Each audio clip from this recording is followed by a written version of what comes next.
After the Apocalypse, a pandemic survival story. Season 1, Episode 18, The Shot.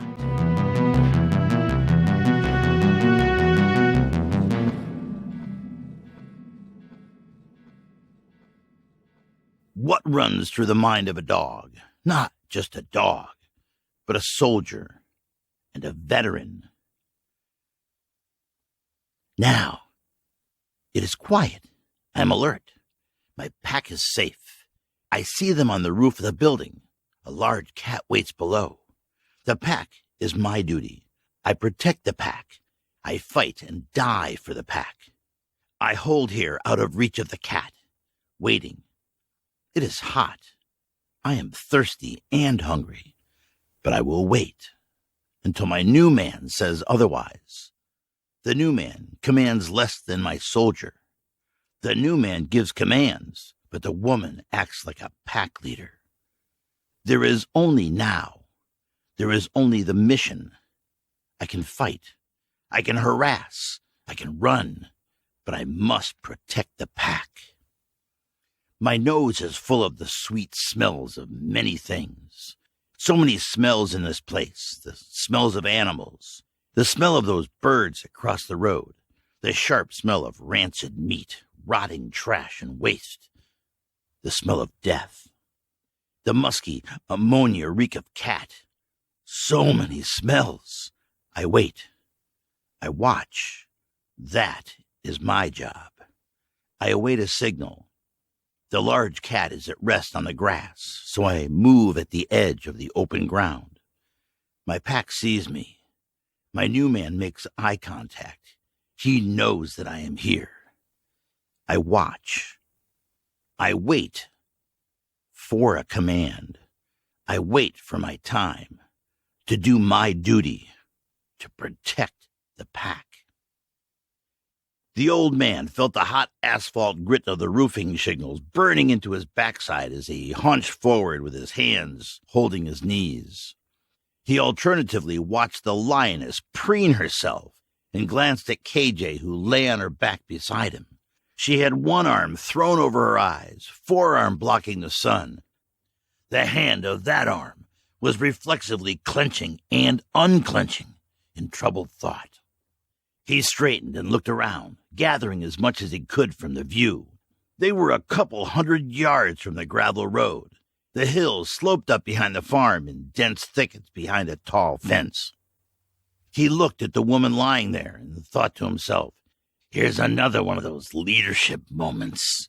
He had learned through his life that people naturally turned to him and expected him to lead, to decide, to choose a way forward. At first, he recoiled from it. Who was he to decide the fate of others? He tried to collaborate, to find consensus, and to make decisions as a team. But people hated that. For the most part, people were sheep. They looked for strength and wanted to be led. Now he saw it here with this woman.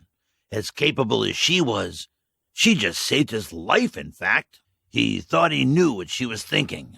She was waiting for him to come up with a plan, to set the tone, to save the day. That's the way it had always been for him.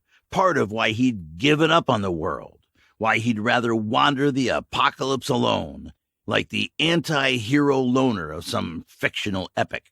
Even before the apocalypse, he had turned away from the world, in part because he didn't want to be responsible for other people's fate. He had been that man, and he didn't want to be that man again.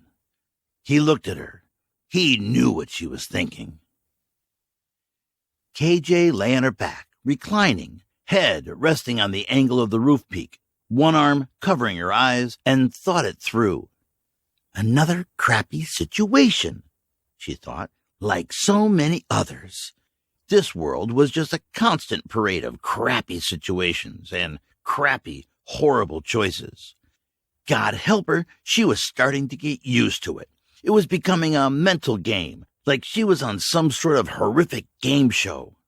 Today's challenge is a humorless lion bent on securing its next meal. How would she get out of this one? Would she? Or would the game win this time? Occam's razor, the simplest solution that presents itself, is usually the best one. Push this cackling idiot off the roof and use the distraction to move on down the road. The idea had merit. In fact, on a different day, the lioness would be chewing on the old bugger by now, and KJ would be carrying her self-preservation off into the sunset. But there was her foot to consider. She had the antibiotics in her pocket, but would they even work? She couldn't expect to run, and what about the dog? She supposed the dog would go down fighting, trying to save the old man.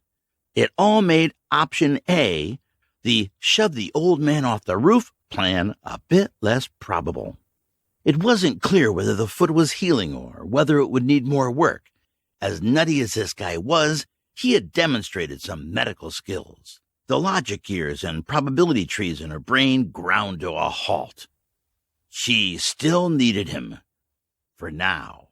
She sat up, stretched her long arms over her head, interlocked her fingers, and leaned from one side to the other like a sleepy, dangerous cat.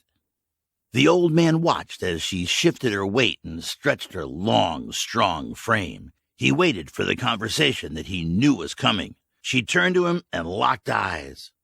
"What are you looking at?" she said. He held her gaze and didn't flinch. "I'm looking at you." He pressed the conversation forward, ready to figure out how we get off this roof and get on with our lives without becoming cat scat. She smiled inwardly, recognizing the persona of a classically trained patriarch emerging. "Okay, Gramps, I'll bite. What you got? Can we kill it?" The old man stared out into a point in space like he was imagining something and began presenting what he had already thought through in anticipation of this conversation. "Well, thinking it through, we might be able to distract it and make a run for it. But with you being hobbled, that's probably too risky of a proposition," he continued. "This roof isn't much of a position to be in. I don't think that cat can get up here, but we don't have food or water. Maybe we can get to one of the other buildings and barricade ourselves in, maybe find some weapons." "What about your dog?" she asked. "Or your crossbow?" KJ gestured at the dog at the far side of the compound. The old man had left his pack down below when they had to scramble out of harm's way. "I thought about that. Bill would be a gamer, certainly, but even a good-sized dog like Bill versus a 300-pound lion wouldn't end well for the dog. And even if I could get to my gear, my crossbow probably would just make it mad. I'd rather find a way out of this that doesn't involve any of us getting killed. Even the lion." KJ shook her head. "So you're saying we can't get away, we can't fight it, and we can't kill it?" The old man ignored her and continued.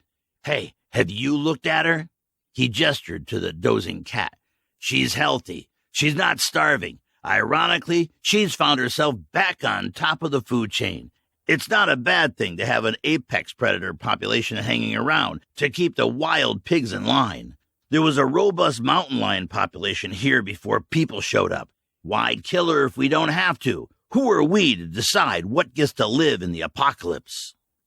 KJ shook her head again. "I'm stuck on a roof in the apocalypse with a nutjob pacifist environmentalist." She turned and spit on the lion. The predator raised its big head and gave her a disinterested look. "Yeah, that's right," she said to it and spit again. "I could kill it with the jawbone of an ass," he said, unable to suppress the biblical reference. "You're an ass," she countered, "and your jawbone has been killing me all day with your yapping." The old man smiled at this. He squeezed his knees in tighter and turned away so she wouldn't notice. Here he was, again in another bad situation. It seemed like the world was just a pinball machine of bad situations now. But at least he had company, and he was beginning to think he liked that. He turned his eyes to the lion once again. He thought about the wild animal shows he used to watch as a kid. He had an idea. "I think I might have something we could try," he said. "Do tell." "If you owned a wild animal farm, Wouldn't you have a way to control violent animals and keep them from escaping? A big gun, she said. You're close, he nodded. What other kind of gun? He continued. Think about it. Did you ever watch Mutual of Omaha Wild Kingdom? No, of course not. You're too young. He shook his head. Okay, let's go at it this way. In any wildlife show, how do they capture the wild animal to put a tracking tag on it or something? She focused, and he saw it dawn on her. Tranquilizer. They hit them with a tranquilizer dart. Right, and I bet there's one of those in the office below somewhere. I saw a bottle of ketamine in one of the locked cabinets that we went through. So, we get that, shoot the lion, and move on. It won't be simple, but yeah, basically. It's going to be in a case of some sort that has what looks like a long-barreled pistol in it with some of those syringes with the feathers on the end. He looked at her. A moment passed. You want me to swing back in there and get it? Well, yeah. You've got the proven ability to monkey in and out. I can keep the lion busy and distracted and be your lookout. Wow. Send the girl with the bad foot to do the dirty work. The old man jumped up and down on the roof, waved his arms, and shouted at the lion while KJ climbed back into the office to look for the gun. It really wasn't easy. She had to make multiple trips in through the vent, across the rafters, and back into the veterinary area. Each time she returned with an item, she would hand it up to the old man, who would in turn inspect it and tell her what else to look for. She was able to locate the tranquilizer gun case in a locked cabinet on the wall that she bashed open with a fire extinguisher. At one point, the old man had to scramble and yell to KJ to move it because a lion had shifted its attention and was moving in her direction. As if on cue, Bill the dog started barking. Bill had recognized the old man's signal and was distracting the lion. Bill kept himself a safe distance from the large cat, but also kept the lion's attention away from KJ and the old man. Bill bought them the time they needed. After what felt like an eternity, but was probably only the better part of an hour, they had the case open and all the pieces laid out on the roof. Between the two of them, they were able to figure out the mechanics of the air gun. The old man filled the pressure syringes with what he hoped was the right dosage. There were 4 airworthy syringes if the CO2 cartridge held up. Okay, let's do this. We've got 4 shots, the man said and shifted to a position at the edge of the roof. The old man whistled loudly. Bill, leave it, he hollered. Hold! Bill went silent. It wasn't long before the lion returned her attention to the old man and KJ on the roof. She paced the ground in front of them. KJ watched the old man, doubtfully. He braced his feet against the gutter and sighted the air gun at the lion. She was sitting in the dirt maybe 25 feet away, gazing at him. He focused for a long few seconds and squinted along the gun barrel. He inhaled, held the breath, and squeezed the trigger. There was a popping sound and a puff of dust about 3 feet to the left of the lion as the needle skittered in the dirt. Damn it, the old man said. That wasn't even close, KJ agreed. The old man reloaded the gun and increased the intensity of his focus. Another pop and another puff of dust, this time 2 feet to the right of the lion, who watched the syringe bounce with interest. The big cat got up, sauntered over to where the syringe came to a stop, and sniffed it. 2 left, the old man said, trying to sound hopeful and confident as he reloaded the gun. Give me that, KJ said. You're useless. I'm surprised you haven't shot yourself with that crossbow of yours. The old man sheepishly handed the gun over. The lion had lost interest in the syringe and was now standing, facing them. KJ brought the gun level and sighted. Again, there was the pop of the gun and another puff of dust, but this time between the lion's legs, and it jumped out of the way, startled and annoyed. Reload it, KJ said grimly, handing the gun to the old man. Last one, he said with a shrug, even though he didn't have to. They both knew the stakes now. He reloaded the gun and handed it back to her. We need to draw it in close, she said, looking directly at the old man. I guess by we, you mean me, the old man said in response. He shrugged. Just be ready, and started to move towards the edge where the lion waited. The old man, holding onto a corner, hung his legs over the edge of the roof. He scissored them and kicked the wall, all while screaming at the lion. The lion walked closer, its tail flicking and its ears back, as if calculating the distance to the old man's dangling legs. KJ lay prone with the gun over the edge pointed down at the cat. One shot. The lion put its front paws up on the wall and stretched his muzzle up towards them, peeling back its lips to reveal great yellow fangs that had torn plenty of flesh in her life. The big cat was less than 12 feet from them. KJ squeezed. The dart buried itself into the lion's flank. The big cat jumped, running a quick circle in the dirt, biting at the sight of the intrusion. KJ grabbed the back of the old man's shirt and pulled him back onto the roof. They collapsed in a heap, breathing hard and letting the tension flow out of them. Nice shooting, Hawkeye, the old man finally said. Never in doubt, KJ returned. What happens now? We wait, he said. If it's going to work, it'll take a few minutes.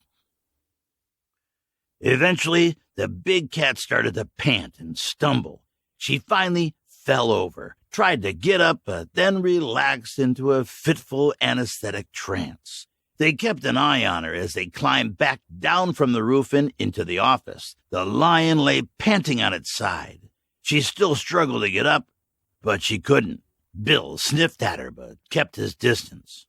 The lion was at their mercy, but they decided to leave the way they came. They had what they had come for. I hope she's okay, the old man said as he pushed the cart down the gravel road at a fairly brisk pace. Janet responded, We should have killed it or tied it up or something. What happens when she wakes up? Are we going to be able to put enough distance between us? We'll be fine. Lions aren't vindictive. She won't range that far, and Bill will let us know if something comes in close. Okay, Gramps, but if the lion shows up, I'm letting her eat you next time, she said, adjusting her long frame in the cart. Bill trotted along at the front, as always, on duty as a canine picket. The old man brightened. I'm thinking we got off fairly well in this adventure. We got some antibiotics for your foot. We didn't get eaten, and the day's not even over. Look on the bright side. He winked at the back of her head and gave the cart a big shove. And I didn't have to kill you. Yet, she shouted back, holding on against a rattling acceleration. There's that, too, he agreed with a small smile. The sun set low behind the kudzu-covered trees. It glinted off the river and highlighted the cloud of dust trailing this unlikely tribe. Each day was even parts of a puzzle, a challenge and a gift after the apocalypse.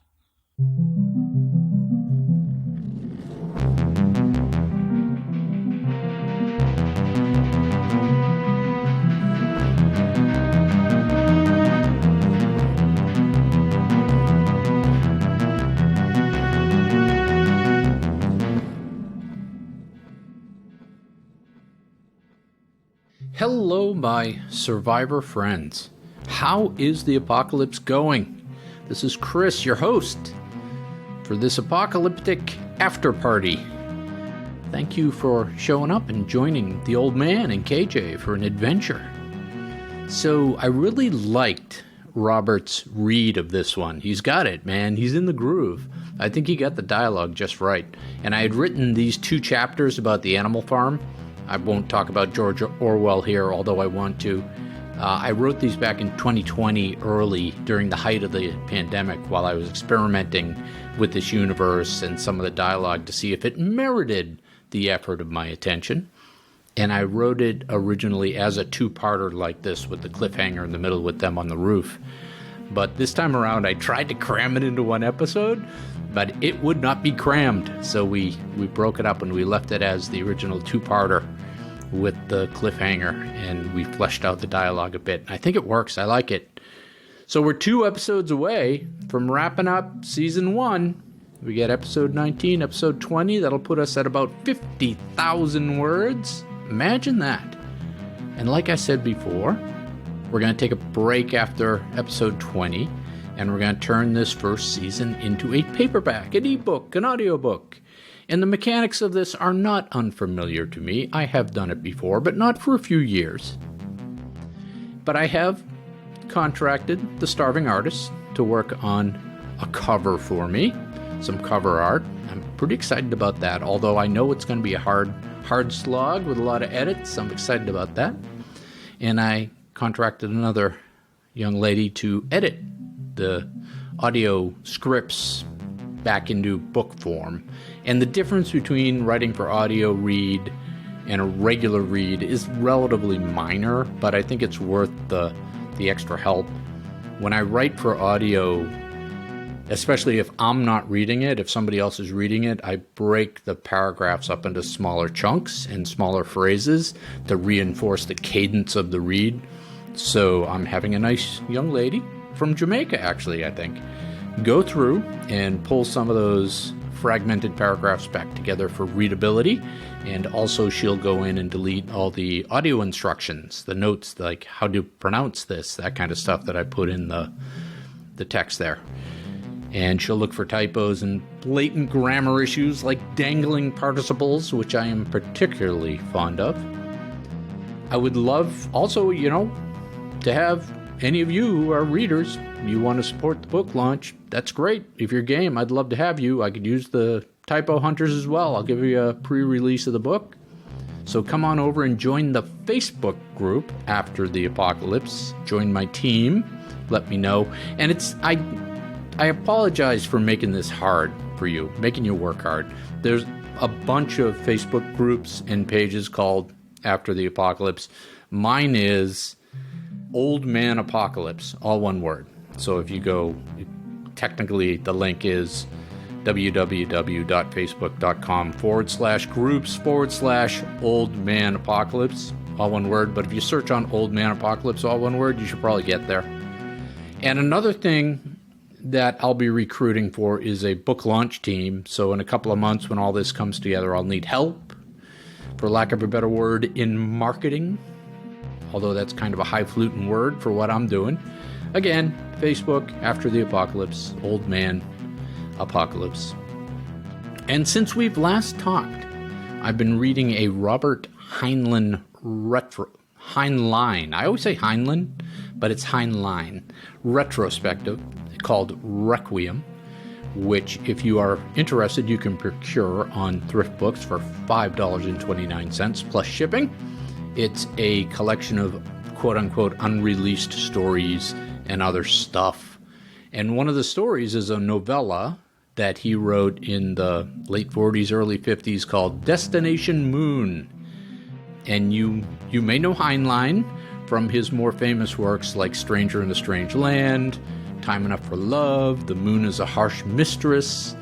This Destination Moon novella, or short story, depending on your appetite, is followed in this retrospective. It's followed by another short piece penned by Heinlein himself about how they made a movie from the story.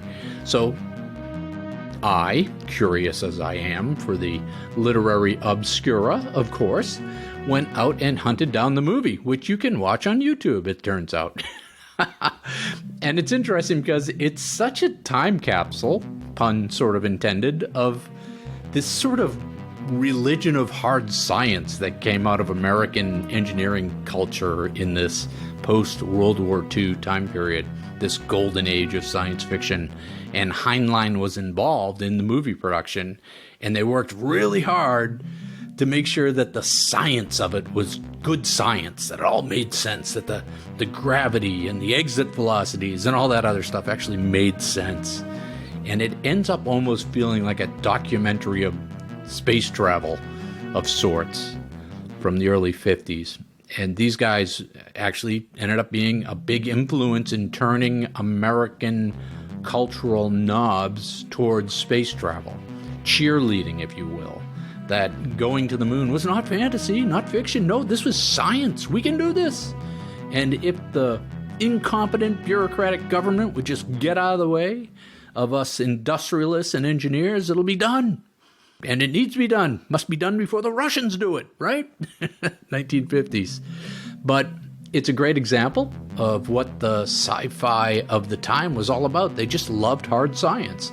They thought every problem could be solved by smart, brave, independently minded engineers. It was this vision of reimagining the world as fact-based, science-based libertarianism. And Heinlein is famous. You'll hear this quote all the time, so I'll read it to you. The following quote.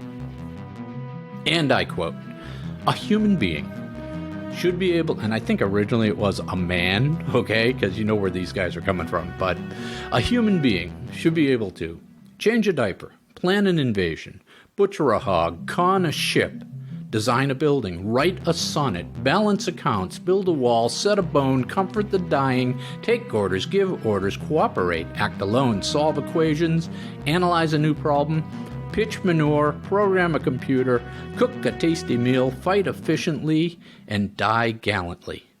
Specialization is for insects." Robert Heinlein. Heinlein. See, I always do that. And yes, if all this sounds sort of pseudo-religious, yeah, it was. And religions were founded based on this, I'm going to call it scientific libertarianism. And these guys believed that the soft sciences of things like psychiatry and religion could be fed into the logically precise meat grinder of science, and that what came out the other end would be free of all that emotional claptrap of society. Pure science. And I bet you've all heard of one of these religions called Dianetics, which grew out of this process by Golden Age sci-fi writer of this cohort, L. Ron Hubbard.